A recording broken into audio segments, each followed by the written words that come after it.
नमस्कार, राम राम सा दोहरा क्लासेस पर आप सभी का स्वागत है। दोस्तों, बात करेंगे नगर निगम जयपुर भर्ती के बारे में, जिसके बारे में मैंने आपको पिछले वीडियो सेशन में जानकारी दी थी। काफी लोगों ने कमेंट किया है कि सर एग्जाम नहीं होगा तो किस प्रकार से सिलेक्शन होगा और कैसे हमें आवेदन करना है। एक बार आवेदन प्रक्रिया को लेकर बता दीजिए और चयन प्रक्रिया को लेकर बता दीजिए कि किस प्रकार से इसमें चयन आपका होने वाला है। तो यहाँ पर देखिए, ये नोटिफिकेशन मैंने आपको दिखाया था लास्ट वीडियो सेशन में, उसी के आधार पर मैं आपको डिटेल से यहाँ पर जानकारी देने वाला हूँ। देखिए, सबसे पहले हम बात करें तो यहाँ पर कुल 4 प्रकार की पोस्ट आपको दी गई है, सॉरी 5 प्रकार की पोस्ट है।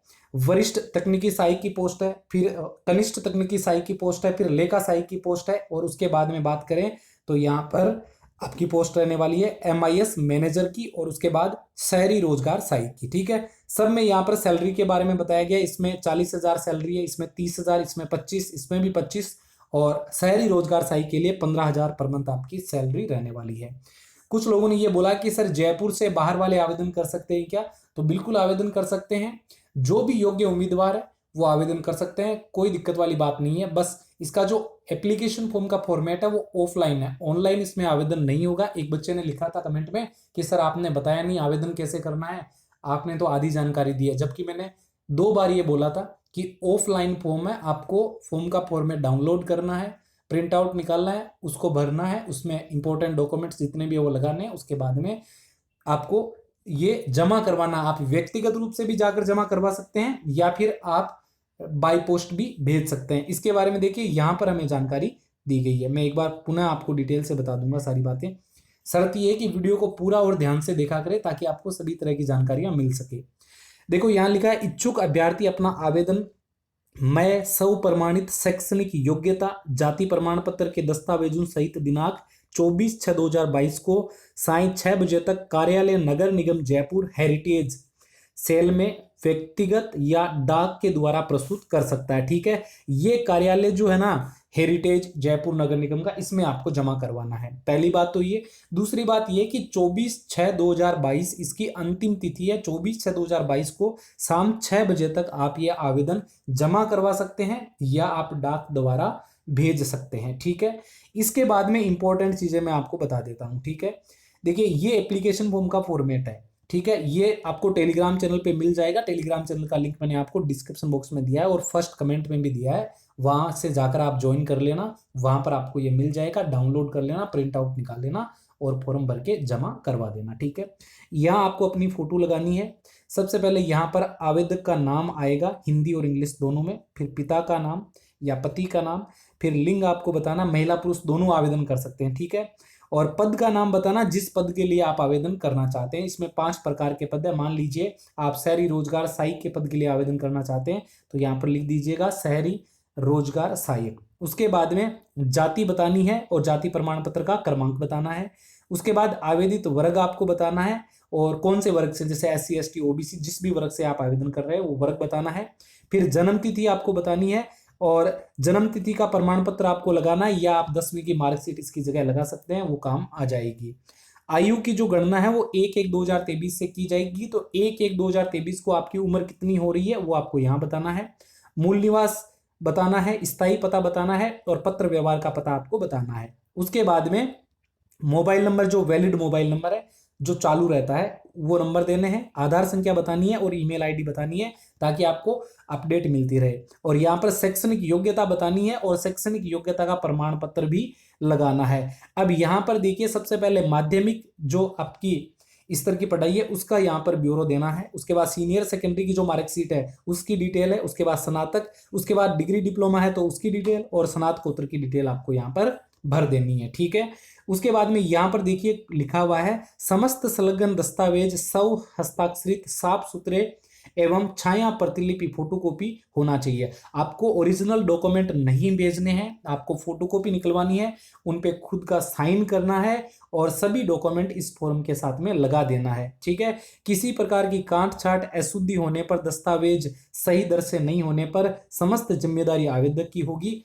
और आपका जो आवेदन है उसको कैंसिल कर दिया जाएगा। तो इस बात का आपको ध्यान रखना है। जो भी डॉक्यूमेंट्स आप लगाते हैं वो यहाँ पर आपको बताना है कि कौन कौन सा डॉक्यूमेंट आपने लगाया है। तो इसमें आपकी 10वीं की मार्कशीट, 12वीं की मार्कशीट, ग्रेजुएशन की मार्कशीट हो गई, डिप्लोमा डिग्री की मार्कशीट है तो वो हो गई, फिर आधार कार्ड हो गया। ठीक है, फिर आपका मूल निवास हो गया, जाति प्रमाण पत्र हो गया, तो जो भी डॉक्यूमेंट आप इसमें ऐड करते हो उन सब की डिटेल आपको यहाँ पर लिख देना है, ठीक है। उसके बाद में यहाँ पर आवेदक के हस्ताक्षर है, उसके बाद में यहाँ पर शपथ है, शपथ के लिए आपको यहाँ पर हस्ताक्षर करना है। उसके बाद में नीचे आना है तो यहाँ पर ये कार्यालय की रसीद है, इसमें आपको कुछ भी नहीं करना है।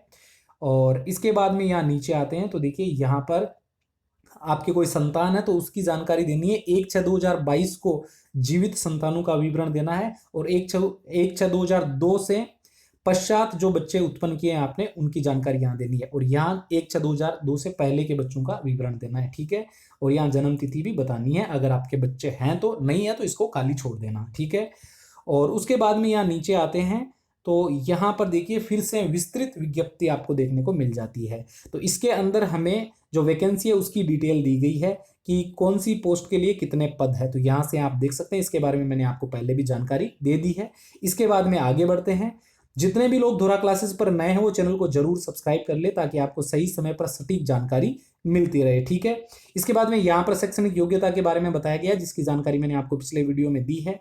यहाँ पर कुछ इंपॉर्टेंट बातें समझ लेते हैं। कुछ लोगों ने बोला कि सर ये परमानेंट जॉब है क्या, तो देखिए ये सरकारी जॉब है, संविदा पर है, परमानेंट इसको नहीं कह सकते हैं, लेकिन जब तक सरकार को जरूरत रहेगी तब तक आपको नौकरी पे रखा जाएगा, समझ लेना। और संविदा पे है, सरकारी संविदा पर है, ठीक है। और इसमें आपकी जो सैलरी है वो आपके अकाउंट में मंथ वाइज आती रहेगी, ठीक है। यहाँ पर ये बात क्लियरली मेंशन की गई है। ईमेल आईडी, मोबाइल नंबर आपको वैलिड देना है, ठीक है, इस बात का ध्यान रखना। उम्र सीमा का ध्यान रखना कि उम्र सीमा 1 जनवरी 2023 को कम से कम आपकी उम्र 21 वर्ष होना जरूरी है, और 40 वर्ष से अधिक नहीं होनी चाहिए, ठीक है। और अगर आप एक से अधिक सेवा के लिए आवेदन कर रहे हैं तो आपको अलग अलग आवेदन करना। मान लीजिए आप 2 पोस्ट के लिए आवेदन करना चाहते हैं तो अलग अलग आपको इसमें आवेदन करना है, ठीक है। उसके बाद में यहां नीचे आते हैं तो देखिए यहां पर हमें कुछ इंपॉर्टेंट शर्तें बताई गई है। काफी लोगों ने बोला कि सर एग्जाम भी नहीं है, और तो सिलेक्शन किस प्रकार से होगा। सिलेक्शन आपका मेरिट के आधार पर होगा, पूर्णतः मेरिट के आधार पर सिलेक्शन होगा, साक्षात्कार नहीं होंगे, यानी कोई इंटरव्यू नहीं होगा। मेरिट किस आधार पर बनेगी, तो जो न्यूनतम शैक्षणिक योग्यता रखी गई है ना हर पद के हिसाब से, उसके अनुरूप शैक्षणिक योग्यता के जो प्राप्तांक है उसके आधार पर मेरिट बनेगी। जैसे मान लीजिए जो आपकी शहरी रोजगार सहायक की पोस्ट है उसमें ग्रेजुएशन दी गई है, तो ग्रेजुएशन के जो आपके मार्क्स है उसके आधार पर इसकी मेरिट बनेगी, और उसी आधार पर आपका चयन इसमें होने वाला है। यहां पर बताया गया है संविदा कनिष्ठ तकनीकी सहायक के पद हेतु 80% पद डिग्रीधारियों से और 20% पद डिप्लोमाधारियों से भरे जाएंगे, ये शर्त है यहाँ पर मेंशन की गई।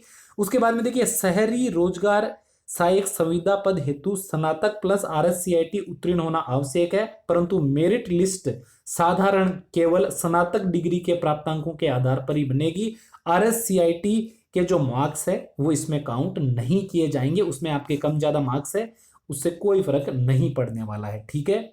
उसके बाद में यहां पर देखिए बताया गया है ओबीसी प्रमाण पत्र आवेदन की अंतिम दिनांक 30/6/2022 से 1 वर्ष से पुराना नहीं होना चाहिए, ये भी इंपॉर्टेंट है। और EWS का प्रमाण पत्र वित्तीय वर्ष 2022-23 हेतु वैध माना जाएगा। तो EWS वालों का जो प्रमाण पत्र है वो 2022-23 का होना चाहिए। ओबीसी वालों का जो प्रमाण पत्र है वो 1 साल से अधिक पुराना नहीं होना चाहिए, नया है तो कोई दिक्कत नहीं है, ठीक है। इसके बाद संविदा भर्ती वरीयता के आधार पर की जाएगी तथा पदवार सभी पदों के लिए कुल पदों की पृथक पृथक क्रम से 20% पदों की प्रतीक्षा सूची तैयार की जाएगी, ठीक है। उसके बाद है संविदा भर्ती हेतु कोई आवेदन शुल्क नहीं है, आवेदन निःशुल्क किया जाएगा, आपको कोई फीस यहाँ पर पे नहीं करनी है। फिर यहाँ पर कौन कहाँ पर पद भरे जाने उसके बारे में बताया गया है, तो इसकी जानकारी भी मैंने आपको पहले ही दे रखी है, ठीक है। बाकी मैंने आपको सारी चीजें बताई हुई। यहाँ पर एक इंपॉर्टेंट पॉइंट है महिलाओं के लिए, महिलाओं हेतु रिक्तियों का आरक्षण क्षितिज पर वर्गानुसार सामान्य महिला 20%, विधवा महिला 8%, विवाह विच्छिन्न महिला 2% यहाँ पर आरक्षण जो है वो दिया जाएगा, ठीक है। इस बात का आपको जरूर ध्यान रखना है, ठीक है। और इसके बाद में यहाँ पर भूतपूर्व सैनिकों के लिए बताया गया है, और यहाँ पर जो अधिकतम आयु सीमा की छूट है उसके बारे में बताया गया है।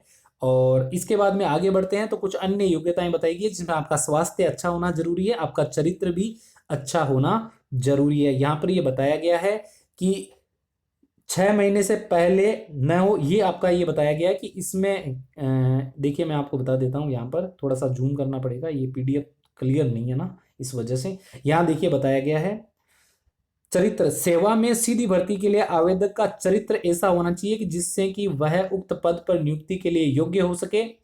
उसे सद चरित्र का प्रमाण पत्र ऐसे विश्वविद्यालय, स्कूल या कॉलेज जहां से अंतिम शिक्षा प्राप्त की हो के प्रधानाचार्य शिक्षा अधिकारी के द्वारा प्रदत्त प्रस्तुत करना होगा। हाँ भाई, चरित्र प्रमाण पत्र आपको बनवाना है और वो आप वहीं से बनवाओगे जहां से आपने पढ़ाई अंतिम रूप से की है। जैसे मान लो कॉलेज कर रहे हो, कॉलेज का अंतिम वर्ष आपने मान लीजिए जिस कॉलेज से किया है आपने फाइनल, उस कॉलेज से आपको क्या बनवाना है, चरित्र प्रमाण पत्र बनाना है। या स्कूल के जो प्रिंसिपल है वहां से आपको चरित्र प्रमाण पत्र बनवाना है, ठीक है, और वो प्रस्तुत करना है। और 6 महीने से पहले का ये नहीं होना चाहिए, ये जरूरी है, ध्यान रखना, ठीक है। और ये जो पीडीएफ है, ये जो एप्लीकेशन का फॉर्मेट है, ये आपको मिल जाएगा दोस्तों टेलीग्राम चैनल पर, और टेलीग्राम का लिंक मैंने आपको डिस्क्रिप्शन बॉक्स में फर्स्ट कमेंट में दिया है। और साथ में बता दूं कि धोरा क्लासेस आपका अपना चैनल है, जरूर सब्सक्राइब करके बेल आइकन को प्रेस करके ऑल पे क्लिक करके रखें ताकि आपको हर एक वीडियो की नोटिफिकेशन समय पर मिल सके। थैंक्स फॉर वॉचिंग, मिलते हैं अगले वीडियो में, तब तक के लिए सभी को जय हिंद, राम राम सा। उम्मीद है दी गई जानकारी आपको पसंद आई है तो वीडियो को लाइक करना, शेयर करना बिल्कुल मत भूलिएगा। कोई भी सवाल है तो कमेंट जरूर कीजिएगा। थैंक यू, धन्यवाद।